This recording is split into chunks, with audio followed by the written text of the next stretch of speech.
you get underneath, you can flip your lid open from inside the cab. You don't have to get out to do that. You have your rear door control here to open and close the rear door. And then you have your emulsion wand. It is a locking lever.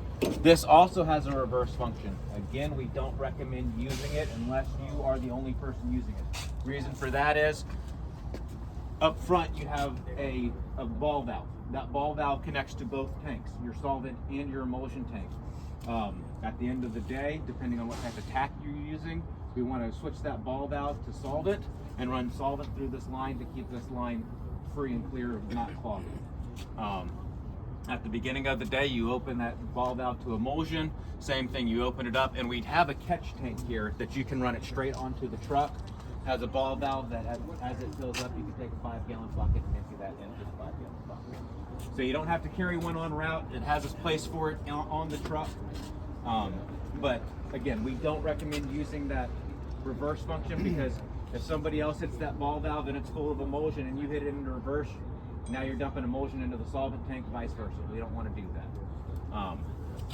And then we also have our tool circuit, which is a D10 style also, that you hit that switch, turn it on, and your hydraulics will stay on while you run it. Moving on back, we have our overnight heat, which is going to be this auxiliary plug here.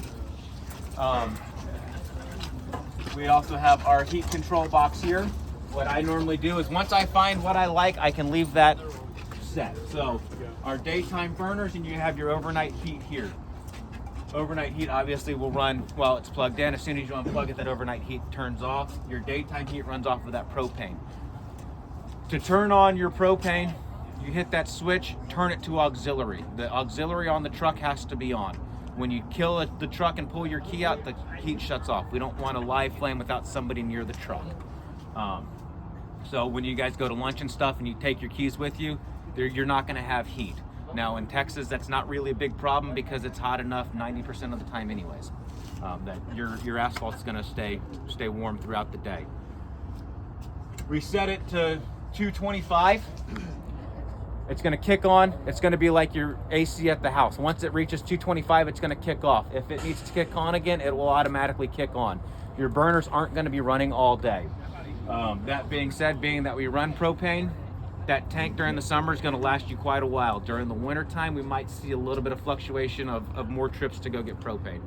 But for the most part, I mean, we get it up to heat in Texas and it stays hot with that one burn. So you figure out what temperature you like your asphalt at. You can close this door and never touch it again if you want, as long as you like your temperature. We have our jackhammer here. We have a dip tank here. So for your shovels and stuff, you can take it and just dip it in.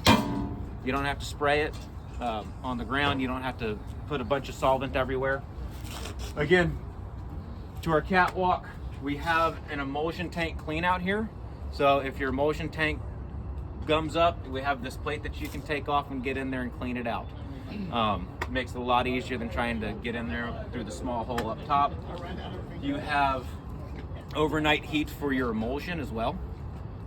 Again, not really a big deal in Texas, but those few times that it does get cold, you have overnight heat. That's just a regular 110 plug.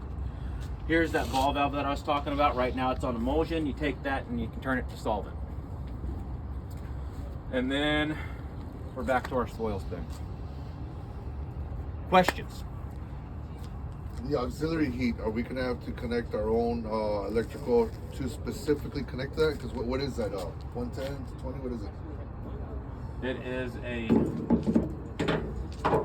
that. Is that? Okay. It's 240. I believe you should be supplied with the cord. Mm-hmm. It's in that toolbox on the other side. Okay. That you guys will just have to have somebody come in and wire it into your breaker.